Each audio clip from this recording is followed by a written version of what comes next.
හෙල යාළුවනේ ඔයගොල්ලෝ මේ අදත් එක්ක ඉන්නේ සිංහල වැඩ YouTube channel එකත් එක්ක. ඉතින් අද වීඩියෝ අපි කතා කරන්න යන්නේ කොහොමද Telegram bot කෙනෙක් හදන්න කියලා. ඉතින් වීඩියෝ එකට යන්න කලින් මතක් කරනවා තාමත් මගේ channel එක subscribe කරලා නැත්නම් අනිවාර්යෙන් channel එක subscribe කරන්න. ඉතින් අපි දැන් වීඩියෝ එකට යමු. මුලින්ම Telegram එක මේ විදිහට open කරගන්න. open කරගත්තට පස්සේ මේ විදිහට interface එකක් පෙන්නනවා.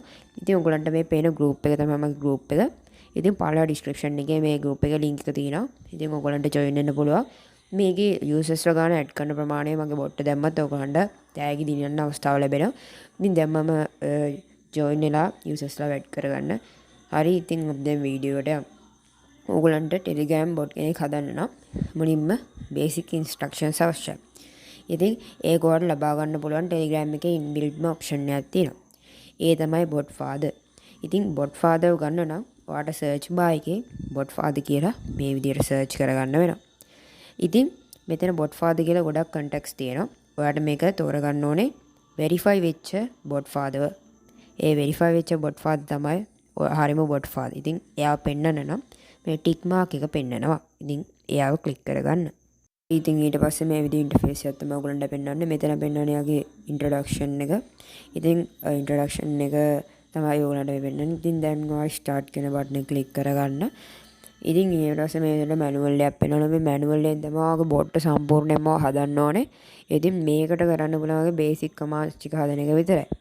ඉතින් ඔයා බොට් තව ටිකක් ඩෙවලොප් කරන්න යනවා නම් ඔයාලට තවත් බොට් ලව අවශ්‍ය වෙනවා. ඉතින් මම මෙතන අලුත් බොට් කෙනෙක් හදන්න ඕනේ හින්දා මෙතන ස්ලෑෂ් ටැග් ගියත් එක්ක new bot option එක දෙනවා. ඉතින් ඔයගලන්ට පුළුවන් අර මෙනු එකේ තියෙන option එකක් select කරගන්න. ඉතින් මම ඔයගලන්ට clear වෙන්න ඕන හින්දා මෙතන add කරලා පෙන්නන්න. මේ විදිහට ඒක type කරලා enter key එක press කරාන් පස්සේ මේ විදිහට option එකක් පෙන්නනවා. හරි. දැන් නමක් දාන්න ඕනේ. ඉතින් නමක් දාන්න ඔයාලට කැමති නමක්. හැබැයි මේ username එක මෙතන username එක නෙමෙයි name එක ඔයාලට මේක පාවිච්චි නොකරපු නමක් වෙන්නත් ඕනේ. ඉතින් මම මේ විදිහට මෙහෙම නමක් දීලා enter click කරනවා. ඊට පස්සේ ඒගොල්ලෝ කියන username එකක් දාන්න කියලා. ඉතින් මේ username එක දාද්දි ඔයා සැලකිලිමත් වෙන්න ඕනේ. එක symbols දාන්න ඕනේ. ඒ වගේම අවසානයේට bot කියන නම දෙන්න ඕනේ. ඉතින් ඔයාලා වෙන bot father එකෙත් මේ විදිහට username එක තියෙන bot father කියලා add bot father. ඔයාලට bot කියලා දුන්නාට පස්සේ අන්තිමටම ඒගොල්ලෝ නිකම්ම add කියන එක එතනට දානවා. ඉතින් ඒ විදිහට තමයි දාන්නේ. ඉතින් දැන් මේක මේ විදිහට දැම්මට පස්සේ username එක invalid කියලා පෙන්නනවා. මොකද මේකට කිසිම අපි symbol එකක් දාලා නැහැ. නමුත් bot කියලා අන්තිමට දාලත් නැහැ. ඉතින් දැන් මම ඒ විදිහට දාන්නයි මේ කියන්නේ.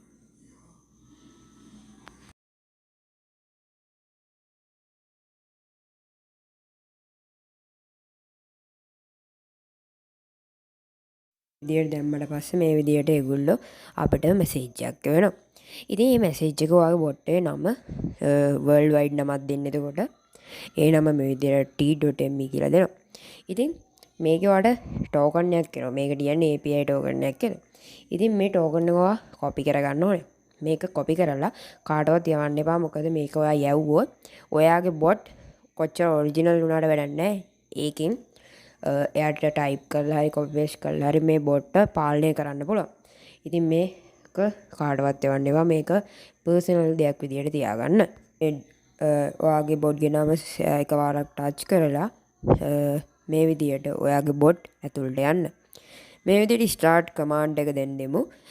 මේ command එක දුන්නට ඔයාට පේනවා තාම අපේ bot වැඩ නැහැ. මොකද අපි bot එක commands දීලා නැහැ. අපි යාගේ basics ටික විතරයි හදාගත්තේ. ඉතින් අද අපි command දෙන එක මේ වීඩියෝ එකෙන් කතා කරන්නේ. සම්පූර්ණයෙන්ම bot එක customize කරන විදිය අද අපි මේ වීඩියෝ එකෙන් කතා කරමු. දැන් ඔයගොල්ලන්ට වෙනවා මගේ මේ bot එකට user pic එකක් මම description එකක්වත් දාලා නැහැ. අපි දැන් මේක customize කරගන්න යන්නේ. මොකද මෙයා original bot කෙනෙක් වුණා. මෙයා world wide යන හින්දා අපිට මෙයාව ලස්සනට customize කරගන්න ඕනේ. ඉතින් මම දැන් මෙයාව customize කරගන්න යන්නේ. කරන්න ඕනේ bot father කියලා search කරලා මේ විදිහට slash tag එක දීලා ඔයාගේ search bar එකේ set user pic කියලා දෙන්න. ඉතින් ඊට පස්සේ මෙයාට pitch එකක් select කරන්න තමයි තියෙන්නේ. මම මුලින්ම මේ විදිහට ඩිස්ක්‍රිප්ෂන් එකක් දාලා පෙන්නනවා. ඉතින් ඩිස්ක්‍රිප්ෂන් එකක් දාද්දි set ඩිස්ක්‍රිප්ෂන් කියලා විතර ටයිප් කරගන්න ඕනේ. ඉතින් මම මේ විදියට ඔයාලට කැමති ලැන්ග්වේජ් එකකට යූස් කරන්න පුළුවන්. ඉතින් මම මේ විදියට ටෙක්ස්ට් එකක් දෙන්නම්. හරි දැන් මම මේ විදියට ටයිප් කරගත්තා. ඒක මම enter එක ප්‍රෙස් කරලා යවනවා. ඊට පස්සේ ඩිස්ක්‍රිප්ෂන් එක සක්සස්ෆුලි අප්ඩේට් කරා කියලා පෙන්නනවා. ඉතින් මම දැන් මගේ බොට් එක ගිහිල්ලා එකපාරට රිෆ්‍රෙෂ් කරලා එහෙම නැත්නම් ස්ටාර්ට් කරලා බැලුවොත් මෙයාගේ මේ ඩිස්ක්‍රිප්ෂන් එක පෙන්නනවා මම කලින් දාපු එකම. හරි ඉතින් අපි දැන් යන්නේ මෙයාට පික්චර් එකක් දාන්න. මම කියපු විදිහට බොට් ෆාදර් ගාවට ආයෙ ගිහිල්ලා ස්ලෑෂ් ටැග් එක දාලා user set user pic කියලා දාලා ඔයාගේ බොට් මොන බොට් එකද දාන්න ඕනේ. මෙතන මම ගොබට්ස්ලා කීපයක් හදලා තියෙනවා. ඉතින් එයාට select කරලා ඔයාලා බොට් මේ දාන්න බලා. ඉතින් මම මේ විදියට පික්චර් එකක් ඇඩ් කරා. ඉතින් ඒක successfully update කියලා වෙන්න. දැන් මම මගේ බොට් එක start කරලා එහෙම නැත්නම් refresh කරලා බැලුවාම ඔයාලට පේනවා මෙයාගේ profile එක update වෙලා කියලා. ඉතින් මේ විදියට තමයි අපි අපේ බොට් එක customize කරගන්නේ. ඉතින් අපි මේ විදියට තමයි බොට් එක customize කරගත්තේ. ඉතින් අපි ඉදිරි වීඩියෝ එකදී කරන්න බලාපොරොත්තු වෙනවා කොහොමද මෙයාට commands දාන්නේ.